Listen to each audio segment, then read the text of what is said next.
La stupéfaction est totale ici. C'est un petit village où d'habitude il ne se C'est un passe... grand village ici. Où d'habitude il ne se passe pas grand-chose.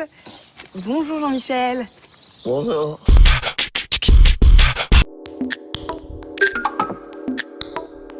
Claude Fausse, bonjour. Bonjour Philippe. Mathilde, bonjour. Mathilde Bache, bonjour. Bonjour Philippe. On est ici à la Gare Mondiale puisque vous organisez Langage Pluriel, la maison d'édition Langage Pluriel au singulier, organise vendredi 12 mai en partenariat avec la Gare Mondiale et d'autres associations, je crois, un événement un peu spécial autour d'un livre que vous avez édité, qui avait déjà été publié avant, je crois. Enfin, on en reparlera. Et avec la venue surtout de son auteur, Nicolas Roméas. Et j'ai cru comprendre, parce que je ne vais pas parler d'un livre que je n'ai pas lu, sans parler de son livre, que l'événement tournerait autour de la question de l'art ou de la culture dans un monde qui est soumis un peu à la logique du profit, au capitalisme, on pourrait dire. Ça, c'est pas une question totalement nouvelle, mais on verra ce qu'on peut en dire aujourd'hui. Qu'est-ce qui a changé par rapport aux interrogations qu'on pouvait avoir dans les années 60 ou 70. Mais peut-être première question sur cet événement, qu'est-ce qui vous a donné l'envie de faire venir Nicolas Roméas ici à Bergerac pour parler de cette question? Qui veut répondre? En fait, c'est pas la première de cette aventure, c'est la deuxième. C'est une aventure qui va se dérouler comme une caravane. D'ailleurs, on l'a appelée la caravane. Elle a commencé sa première halte au Vent se lève à Paris. L'idée, alors, pour essayer de synthétiser tout ça, notre maison d'édition, il va falloir qu'on en parle un petit peu même maintenant, a une singularité, c'est que son moyen favori de diffusion, c'est les formes vivantes. Donc, l'idée, c'est qu'à chaque fois qu'on édite un livre, on travaille avec son auteur sur des formes vivantes. Des lectures à voix haute, des partenariats avec des artistes qui s'approprient des textes de l'ouvrage ou l'idée de l'ouvrage et qui en font une lecture sous la forme de leur pratique, c'est-à-dire la danse, le théâtre, les arts plastiques, etc. Donc ça, c'était l'idée.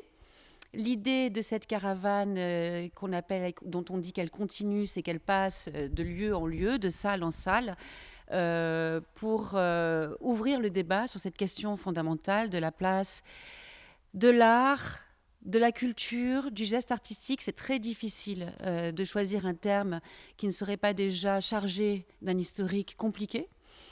Le débat n'est pas nouveau. En revanche, on n'a pas répondu. Donc, on continue à parler. On continue à se parler, à essayer d'appréhender les choses sous des angles différents. Il y a tout un débat autour de l'appropriation des arts, y compris des arts populaires, par une bourgeoisie qui le déferait complètement de sa forme subversive, pourquoi pas. Il y a la marchandisation de l'art, dont on va devoir absolument parler aussi. Il y a l'interprétation bourdieusienne de l'art qui serait juste un marqueur social, mais il y a aussi l'art pariétal, les arts primaires, qui nous disent bien d'autres choses. Ça fait beaucoup de chants, pour reprendre Bourdieu, d'interrogations. Est-ce que juste, avant que je donne la parole à Claude, notamment pour l'aspect lecture à voix haute ou lecture théâtralisée, parce qu'on vous connaît quand même à Bergerac, et pas qu'à Bergerac, un peu pour ça. Qu'est-ce que tu entends par art populaire qui aurait été réapproprié par la bourgeoisie pour en détourner le message subversif? Tu aurais un exemple à nous donner? Street art, jazz, blues, la liste est infinie. En fait, pratiquement tous les arts, toutes les pratiques artistiques sont par définition populaires. Et alors, quand tu dis qu'on n'a pas trouvé les réponses aux questions qu'on s'était déjà posées, est-ce que les réponses étaient insatisfaisantes ou est-ce qu'aujourd'hui surgit quelque chose de nouveau qui fait qu'on réinterroge cette question plus largement de la place de la culture? En gros, c'est ça, dans ce monde? Ouais, alors, ce qui est de nouveau, c'est que le bateau coule. Le bateau de nos sociétés coule. Est-ce que tu aurais un jalon, un marqueur? Est-ce que c'est le Covid? Est-ce que c'est autre chose? Qu'est-ce qui ferait que le bateau coule de plus en plus, si j'ose dire? Ouais, c'est probablement l'obscénité libérale qui fait que tout n'est qu'affaire de nombre et de prix. Jusqu'à ce que le sens même de notre présence soit réduit à ce qui est comptable. Voilà. De notre présence les uns et les autres, en tant qu'individus, en tant que communauté, en tant que société, en tant que civilisation, soit réduit à ce que ça peut être ce qui est comptable. Voilà.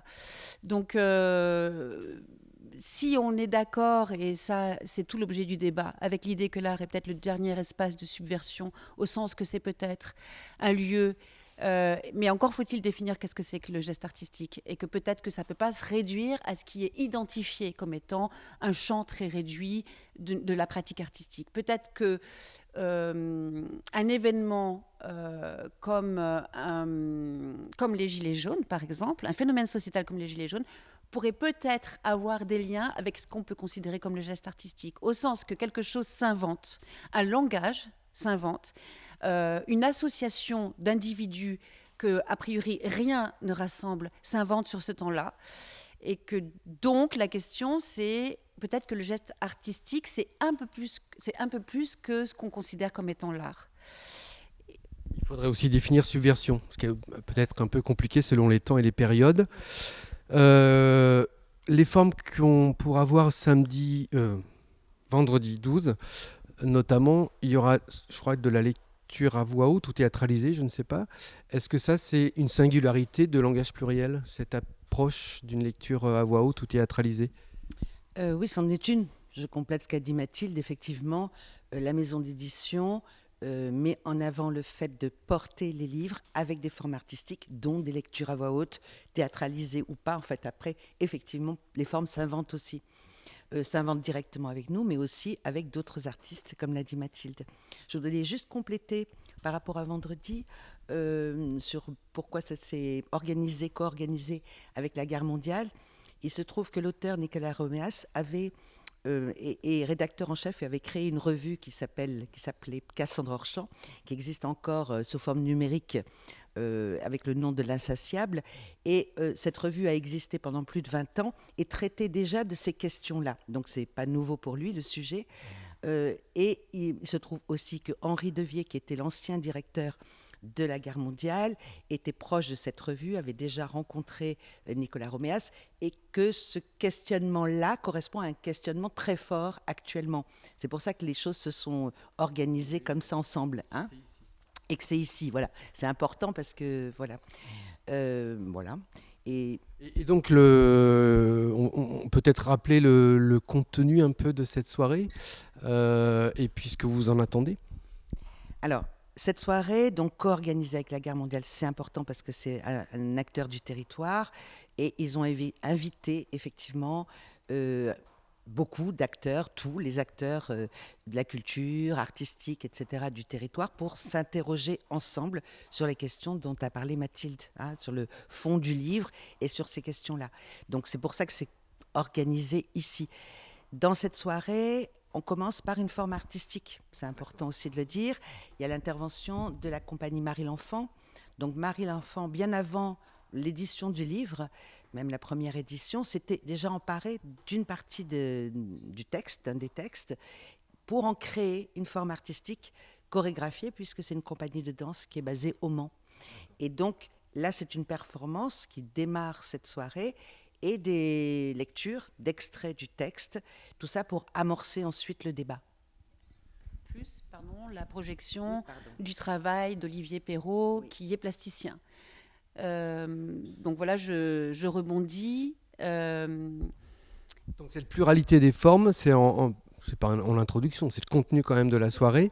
Et après, les acteurs, mais aussi les habitants, parce que j'imagine qu'il n'y a pas que les associations qui vont discuter entre elles, parce qu'il existe aussi des lieux pour ça, vont réagir, discuter et autour de cette thématique de l'art, la culture, ce qu'on en fait aujourd'hui, les relations peut-être aussi avec les élus, la politique et l'institution. C'est un peu ce qui va se passer, c'est ça? C'est ce qu'on souhaite et en tout cas cette soirée, elle n'a pas de sens s'il n'y a pas de débat. Voilà, elle est pas uniquement réduite au débat, mais en tout cas, le débat qui va suivre la performance, la lecture de Claude, la projection du plasticien, c'est probablement le moment clé, au sens que c'est l'intention de l'auteur. Nicolas Roméas, c'est vraiment de porter ce débat de la place du geste artistique dans cette société-là, sur la place publique, qu'on nourrisse ce débat, qu'on le remplisse. C'est pourquoi il va y avoir une captation visuelle et sonore de cette soirée, parce qu'il est question de bien garder toutes ces paroles-là, celles de Paris et celles des différentes salles que dans lesquelles nous allons nous déplacer à l'avenir, pour ensuite faire quelque chose de cette parole-là. Et cette caravane, donc, je poursuis. Là, c'est la deuxième étape. Il y aura combien d'étapes? Vous avez déjà décidé du nombre d'étapes ou des lieux? Alors, en fait, c'est infini. On espère que ça va durer très, très longtemps dans le temps. On a déjà d'autres dates, mais on espère en trouver encore. Et en fait, que ça fasse un peu boule de neige, parce que c'est une question fondamentale, une question de société, une question contemporaine, qu'on estime comme ça. Et donc voilà, on espère vraiment que ça va faire boule de neige et qu'on sera invité par d'autres lieux, d'autres structures, d'autres associations, par des habitants aussi, parce qu'effectivement, ça concerne tous les citoyens. C'est pas uniquement vers les acteurs artistiques ou culturels. Ça concerne effectivement tout le monde. Est-ce que vous vous êtes fixé une date butoir en disant la caravane s'arrête là, on fait un bilan et peut-être que la maison d'édition en tirerait quelque chose? Est-ce que vous allez éditer, tu dis qu'il y aura des captations visuelles, sonores, mais est-ce qu'il y aura, je sais pas, des textes ou des choses qui vont pouvoir synthétiser comme des cahiers de doléances, je sais pas quoi, de cette caravane? Écoute, on n'est pas tout à fait sûr de la forme finale. Elle se construit aussi, et c'est ça, c'est tellement vivant, cette aventure-là, qu'en fait, tout se construit en cours de réalisation. Rien n'est déterminé à l'avance. Il est fort probable que si je te répondais maintenant, le résultat serait totalement différent, puisque c'est au fil des rencontres, des idées, parce que vraiment, les personnes que nous allons rencontrer vendredi soir ici et que nous avons rencontrées à Paris et que nous rencontrerons ailleurs, deviennent des partenaires de cette aventure, même si nous ne croisons que le temps d'une soirée. Ils deviennent des partenaires au sens que sans eux, sans ces débats, cette histoire n'a pas d'intérêt.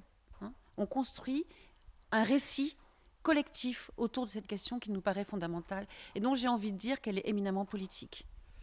Quelle place vous réservez à des performances ou des approches ou des pratiques artistiques qui ne seraient pas institutionnelles? Parce que vous avez parlé des acteurs institutionnels. Une association, c'est un acteur institutionnel dans le sens où il y a des subventions, etc. Est-ce qu'il y a vous avez peut-être invité des personnes qui ne sont pas entre guillemets institutionnelles ou non? Enfin, comment vous avez fait pour dire tiens, vous avez regardé la liste des assos culturels du Bergeracois en disant on va inviter ces assos-là ou non? Comment ça? En fait, ça s'adresse vraiment à tout le monde. C'est-à-dire qu'effectivement, et puis ça rebondit sur ce qu'on a dit auparavant, il y a quand même plein d'artistes qui ne sont pas institutionnalisés, qui n'ont pas de subvention et qui ont une pratique et une réflexion. Donc on espère bien qu'ils seront là aussi. En fait, on a utilisé les réseaux sociaux, on n'a pas ciblé particulièrement. Je pense qu'ici, à la Gare mondiale, ils ont ciblé davantage. Ils ont un carnet d'adresses probablement local, en tout cas. Voilà, un tissu, un réseau. À Paris, on a rencontré beaucoup d'acteurs culturels de la rue. Si tu nous demandes quelle place ils ont une place extrêmement importante et ils ont beaucoup de choses à dire sur la réduction physique et juridique de la place qu'ils peuvent prendre dans la société. Et donc, leur discours, ce qu'ils ont à en dire est très très important. Et on espère bien qu'ils seront représentés ici vendredi soir aussi. Donc à travers ces interrogations se pose aussi la question, peut-être mauvaise question, de démocratisation de l'art et de la culture et la place justement que peuvent avoir les artistes ou les acteurs associatifs culturels dans cette démocratisation sans être réduits à un levier de marketing territorial ou de politique culturelle ras du caniveau, je dirais. Est-ce que ça, j'imagine que cette réflexion-là s'inscrit aussi sur comme les droits culturels, la lecture publique dans des milieux de relégation, entre guillemets. J'imagine que cette interrogation-là, elle est, à mon avis, de plus en plus importante. Elle fait partie de ce qu'on pourra discuter vendredi. Tout à fait. Oui, oui, tout à fait. Et juste pour amorcer un peu ça, il se trouve qu'en octobre, la caravane fera une halte à Dijon avec une structure qui s'appelle Itinéraire Singulier, qui existe depuis très longtemps et qui travaille notamment, mais énormément, avec des acteurs sociaux et tout le secteur de la médecine psychiatrique. Voilà. Et effectivement, des artistes interviennent et on fera cette halte à cet endroit-là. Comme disait Claude tout à l'heure, c'est embêtant quand les artistes deviennent des intervenants. Et c'est encore plus embêtant quand il y a une obligation ou même une recherche de résultats. Les artistes ont le devoir moral d'être absolument partout. Ils doivent partager ce qu'ils ont à partager pour accompagner notre humanité bien douloureuse. En revanche, ils ne doivent rien aux institutions, aux élus. L'obligation de résultat est en soi une insulte à la pratique artistique. Alors juste pour rebondir là-dessus, et on terminera peut-être par rapport à l'événement du 12 ici. En fait, on a proposé que toute personne qui vient vendredi, même si elle n'est pas une artiste, arrive avec un geste artistique, parce qu'en fait, les langages sont multiples, et que donc réduire peut-être cette rencontre à uniquement des mots, ça peut être compliqué pour certaines personnes, mais par contre, peut-être qu'une aura un chant à nous proposer, ou un pas de danse, ou je ne sais quoi, et très court. Mais en fait, l'idée, c'est ce qui est le plus précieux pour chacun, c'est-à-dire ce qui n'a pas de prix, ce qui ne peut pas être comptabilisé, mais qui est éminemment important. Très bien. On va faire le lien avec la maison d'édition. Langage pluriel au singulier, je rappelle. Il y avait Itinéraire Singulier à Dijon, et là on a un langage pluriel. Ça nous permettra d'en savoir un peu plus sur vous. La rencontre avec Langage pluriel, j'ai lu que c'était une association qui avait été créée dans le Var, si je ne fais pas d'erreur, en 2003. C'est devenu une maison d'édition. Alors, pourquoi, comment, vous allez nous expliquer. La rencontre, Claude Fausse, depuis quand vous êtes dans l'association? Est-ce que vous êtes à l'origine de l'association? Et puis comment ça s'est transformé ou pas en maison d'édition? Alors oui, je suis effectivement avec d'autres à l'origine de la création de cette association dans le Var, effectivement, en 2001. Moi, je viens du théâtre, donc je suis comédienne. Et l'idée, c'était effectivement de pouvoir avoir d'autres actions que celles qu'on avait avec la compagnie de théâtre dont je faisais partie. Et de pouvoir effectivement avoir un parcours qui nous semblait entier et important. Voilà. Et le travail de langage pluriel a commencé en fait répondant à des demandes de lieux, genre lieux d'hébergement pour personnes immigrées ou quartiers, ou etc., etc. Et d'emblée, immédiatement, il y a eu un travail qui était avec des personnes, avec des habitants, avec des citoyens, quels qu'ils soient. Et à chaque fois, il y avait une forme écrite et une forme orale artistique. Quand on le pouvait, cette forme orale artistique était aussi créée avec les personnes et elle participait à la création. Voilà, ça c'était la démarche de langage pluriel dès le départ. Donc cette démarche-là, voilà, elle est passée par pas mal de choses différentes, d'actions complètement différentes. Et puis, Langage pluriel a déménagé en Dordogne en 2009. Donc le territoire s'est élargi, je dirais, et on continue à avoir des actions comme ça sur toute la moitié sud, pour le moment, de la France.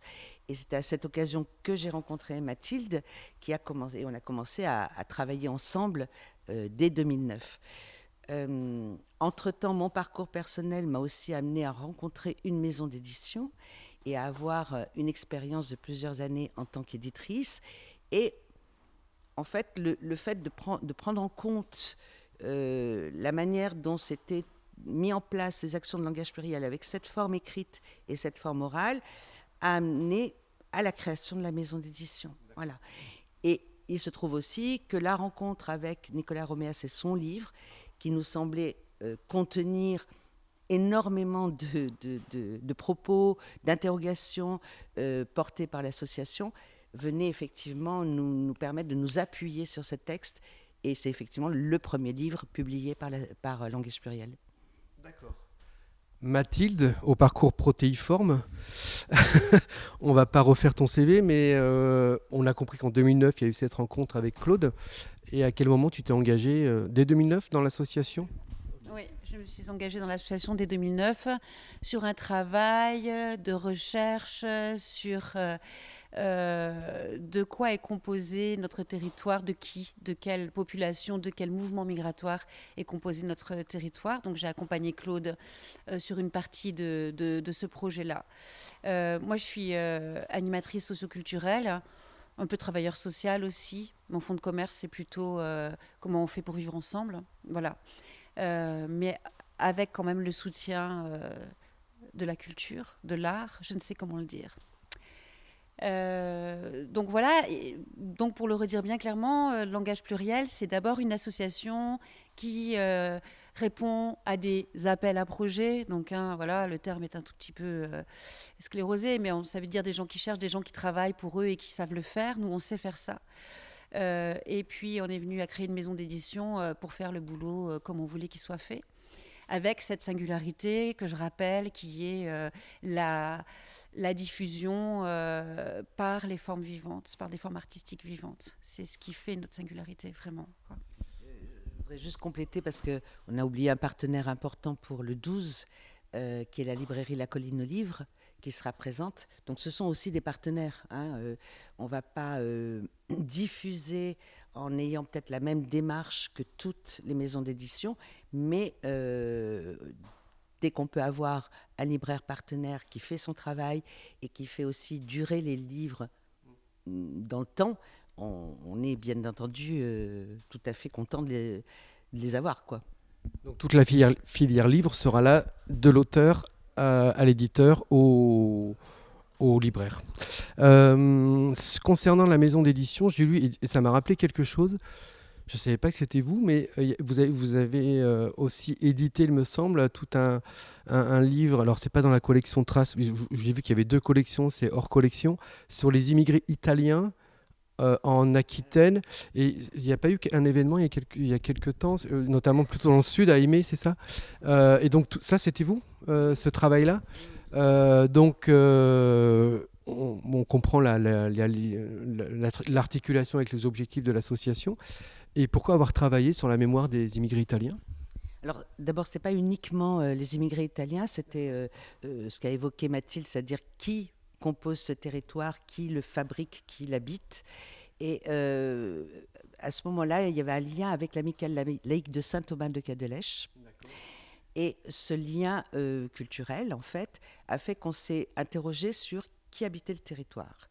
Et on s'est aperçu que ce territoire était composé notamment de beaucoup de personnes issues de l'immigration, qu'elles soient italiennes, qu'elles soient espagnoles, et d'autres personnes encore après.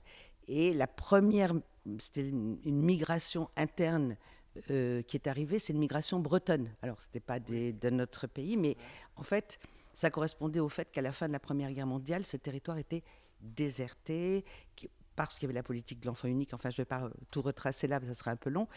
Et donc, on a commencé par interroger des Bretons, des personnes qui avaient vécu cette migration-là, qui était comme toute immigration, c'est-à-dire qu'ils ne parlaient pas la même langue, ils ne mangeaient pas la même chose, donc c'était comme si vraiment il y avait 2 pays complètement différents.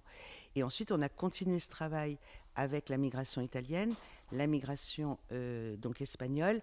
On a fait aussi le passage des Alsaciens, merci, qui sont venus une année en 1939, et on est allé aussi faire ce travail du coup en Alsace, rencontrer des personnes là-bas, et on a terminé par une démarche qui était un peu différente parce que cette immigration-là est très très récente vers les Anglais. D'accord. vers les anglophones. Et à chaque fois, il y a eu un livre, donc à ce moment-là, c'était une autre maison d'édition, puisque nous, on n'existait pas encore, qui a publié les éditions Parole avec lesquelles j'ai travaillé. Et ensuite, une forme spectacle, une forme orale, lecture, avec des... Voilà. C'est ça.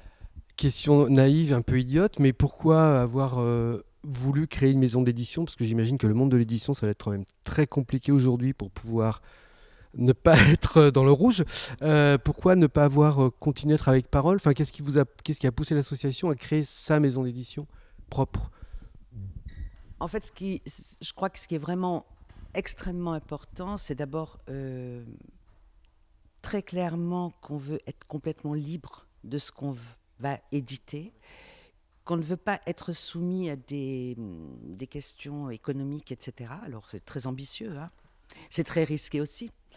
Mais vraiment, on se dit que la meilleure manière de porter les livres qu'on va choisir d'éditer, ça va être de les porter avec une forme orale et artistique. Vraiment, ce lien-là est très fort et ça fait vraiment partie de l'identité fondamentale de cette maison d'édition.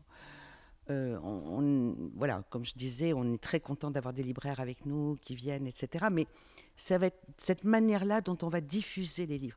Parce que on a déjà des projets, mais dont je ne peux pas encore parler. Mais en tout cas, on compte aborder par cette maison d'édition vraiment des questions actuelles. Voilà, ça va être un peu le propos. Il ne va pas y avoir de forme littéraire définie. C'est-à-dire qu'on ne va pas faire des séparations entre romans, entre essais, entre poésie, entre etc., fiction. Mais par contre, toutes les thématiques abordées par les auteurs, par leurs livres, etc., porteront sur des questions de société qu'on jugera, nous, le comité de lecture, importantes et essentielles de mettre sur la place publique. Et ce sont des auteurs qui viennent déjà vers vous? Ou, bon, Roméa, c'est parce que vous le connaissiez.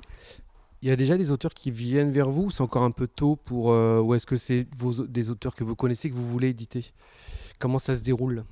J'imagine que vous n'avez pas de gens qui vous envoient des manuscrits en disant... parce qu'en plus, ça s'articule dans quelque chose de bien spécifique. C'est pas une maison d'édition comme une autre. Donc pour le moment, c'est vous qui impulsez, qui... Pour le moment, ce sont des personnes qu'on connaît, des auteurs qu'on connaît. Hein, voilà. Et effectivement, les projets vont se construire avec ces auteurs. Et après, j'imagine qu'effectivement, assez rapidement, on devrait avoir des propositions, voilà, sachant qu'on va quand même avoir une capacité d'édition on ne part pas sur éditer 12 à 20 livres par an, hein, pas du tout. Hein, voilà. Mathilde, la chargée de communication et de diffusion, tu voulais ajouter quelque chose sur la maison de l'édition? Insister sur le fait que ce qui nous singularise, puisque tu as raison, il y a une quantité bien trop importante de maisons d'édition qui prennent naissance chaque mois. On comprend cette intention, ce désir-là. C'est notre ligne éditoriale, très probablement, et qui est assez resserrée autour de ces questions de société qui sont, encore une fois, qui relèvent du champ politique au sens grec du terme, qui relèvent et qui disent quelque chose de notre engagement. C'est-à-dire, c'est une maison d'édition qu'on l'a créée comme on s'engage politiquement. Voilà, je crois que ça, c'est vraiment important. Je ne suis pas sûre que ça soit toujours la même intention, et ça n'est absolument pas une critique, mais c'est là peut-être qu'on se singularise, et c'est en lien avec notre ligne éditoriale, et c'est en lien aussi avec les choix de diffusion qu'on a fait. Tout ça nous paraît... en tout cas, on essaie d'être plus cohérent dans les décisions qu'on a prises. Voilà. Très bien. Donc le vendredi 12 mai, tout le monde à la Gare Mondiale, c'est 20h, je ne sais plus. 19h, donc déjà je me trompe d'horaire. Quant à la maison d'édition, il y a un site internet, langage pluriel. De toute façon, on tape langage pluriel au singulier et pas au pluriel. Et on trouve la maison d'édition. J'ai vu qu'il y avait déjà des publications, une sorte de catalogue. Et puis on retrouve tout ce dont on a parlé aujourd'hui. Merci beaucoup. Et puis on attend des nouvelles de la caravane. Peut-être dans un an, on aura peut-être un petit retour. Merci à vous. Merci beaucoup. Merci. La stupéfaction est totale ici. C'est un petit village où d'habitude il ne se C'est un passe... grand village ici. Où d'habitude il ne se passe pas grand-chose. Bonjour Jean-Michel. Bonjour.